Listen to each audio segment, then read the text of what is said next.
YouTube, this is Jordan White. I'm seeing a little bit more activity coming from my channel, primarily coming from this insulting user named Stu, who just keeps on repeating the same things over and over again, which doesn't really help, and this sympathetic user called Onks Illuminate.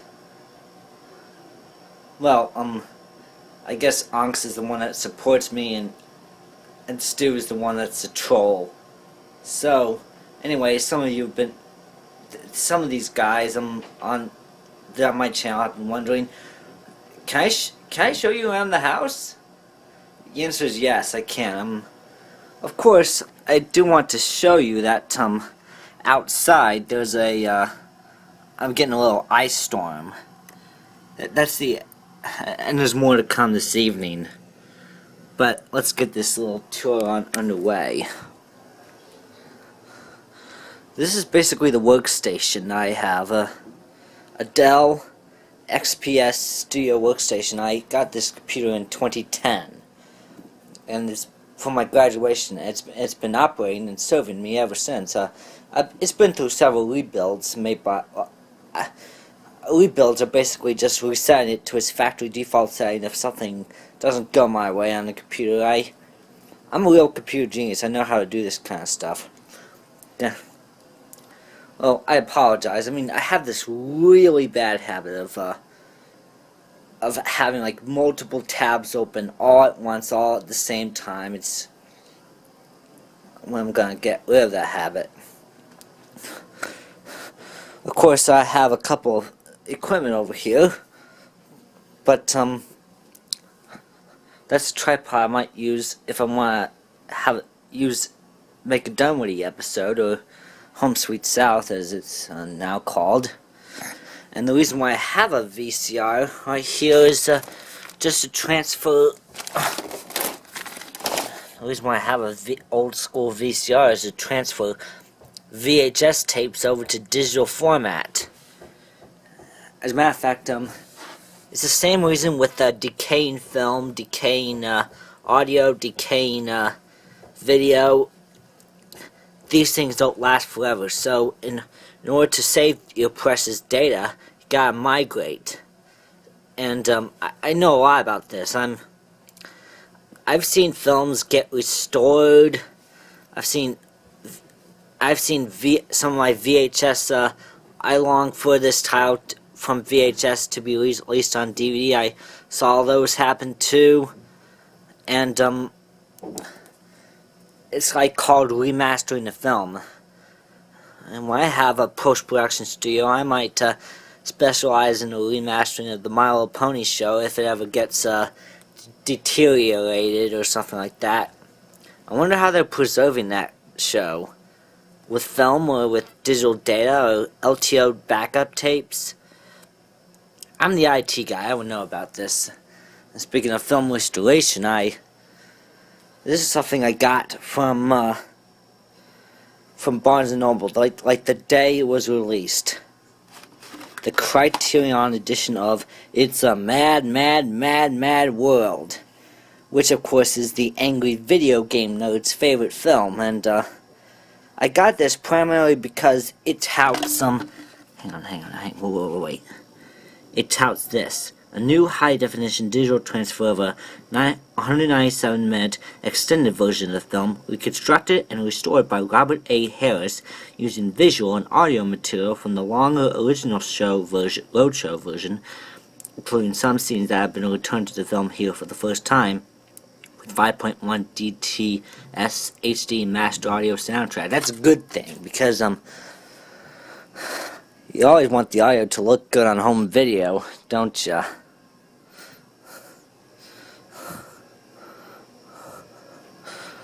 Now let's take a look at in here. I apologize for the blur. It's gonna focus up. There it goes. Now it focuses up. You see, we rearranged this spot to accompany. Well, we rearranged the spot to be a little kitchen, like the downstairs, like the whole basement is the apartment. And every single thing we put in here is preserved for posterity. Even stuff in the freezer is preserved for posterity too, for further eating. And usually that's the stuff I use to cook the stuff. Microwave, a toaster oven, and a plain old toaster.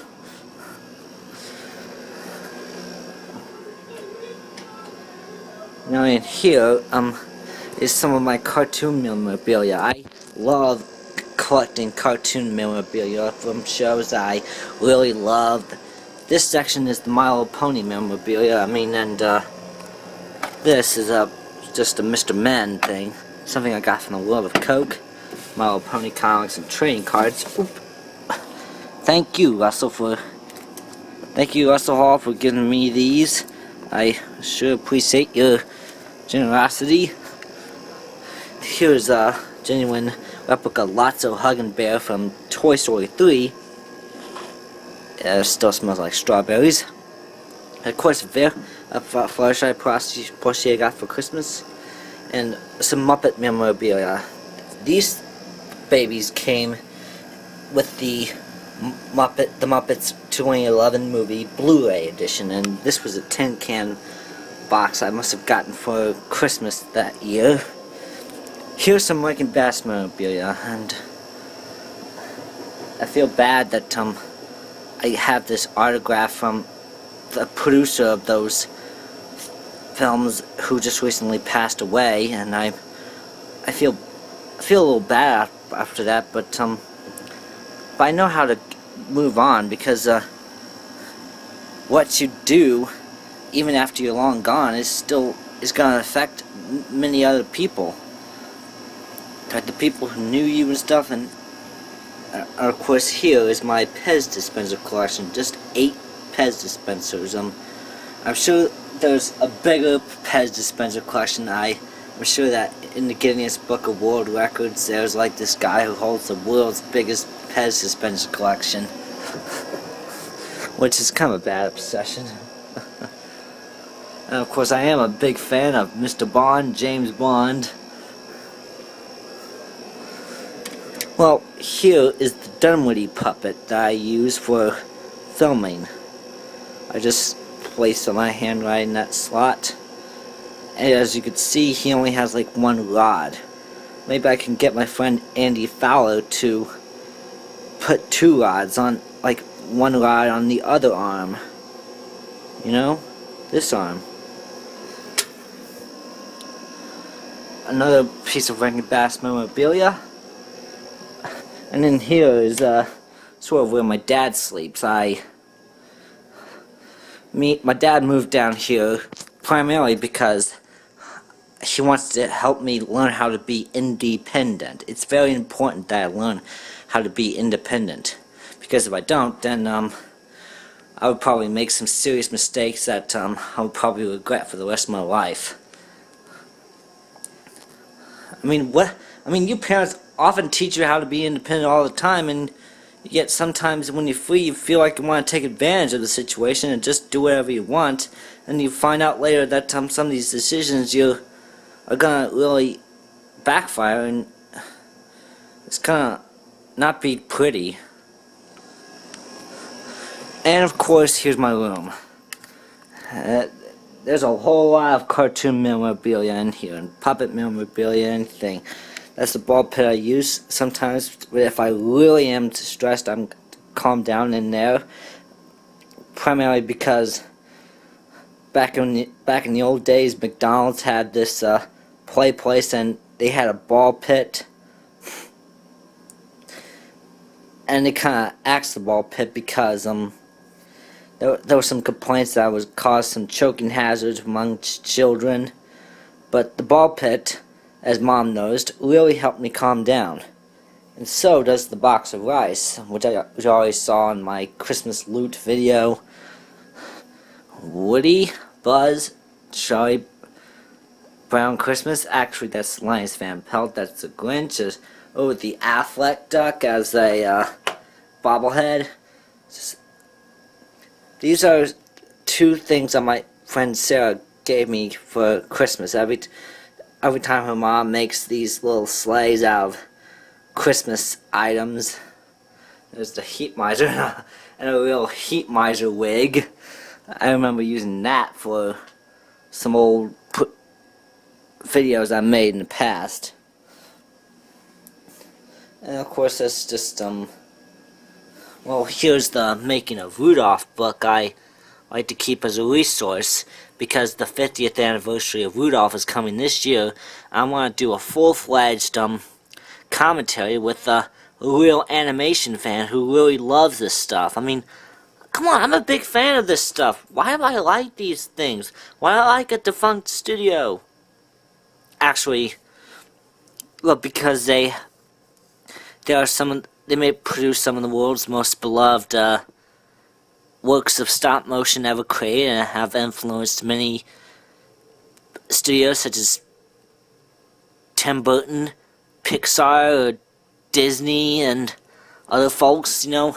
Well, actually, Rankin Bass was influenced by Disney in the early days, and the modern day Disney seems to be influenced by Rankin Bass.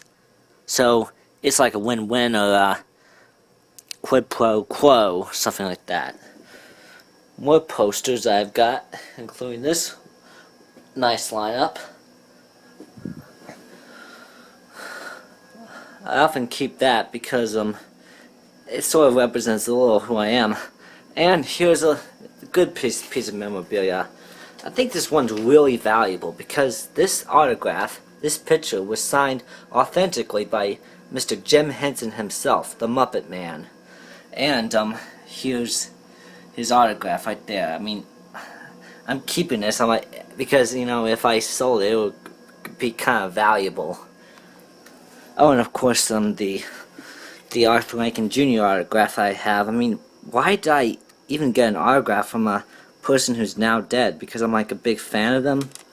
Yep, here's what he wrote on the back. Dear Jordan, you can see all production notes on every picture I have made in the enchanted world of Rankin Bass. Find it on Google and enjoy Arthur Rankin. Oh, jeez.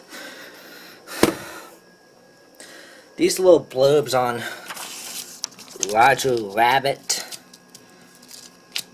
came inside the 15th anniversary DVD set.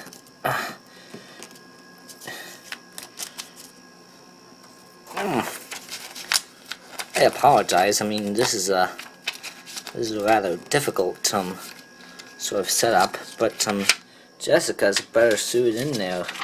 That's all right. Yep, here's more Rankin Bass memorabilia. Frosty Talk plushie, a Rubik's Cube, a Tim Rudolph box, a J. Ward authentically designed Captain Crunch box, a Prince and the Frog, Alligator and Prince Naveen set, and Gonzo and Kermit. Of course, the My Little Pony calendar I got from Russell. Thank you again. And I got this as a framed gift from Rick Goldschmidt, the prime historian behind Rankin Bass Productions. This is an original ad that that was used to promote the special back in '64. December 6, 2014. I'm gonna probably end up in the 50th celebration. I'm gonna figure out what they're gonna do for CBS's 50th celebration of Rudolph. I don't know what they're gonna do, man. And of course, I got this. There's me, pre-beard. I got these from my friends during the senior years, the senior party, and here's one. Jordan, God bless you, and have a great year next year in college. Mrs. Hout, a close friend, Sarah Eliza Hout.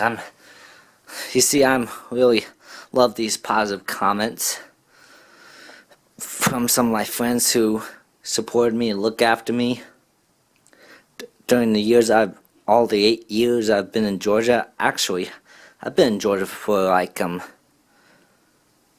12 years actually. I'm like a native resident at this point. So, and there's also something that They gave me Walk for Autism, Jordan's Journey, like a bronze plaque in support of me. Like, my family really supports me for doing this autism thing. Basically, they are supportive of higher autistic people in higher ed. So, that's my tour of the basement room. Hope you enjoyed this video and have a great day.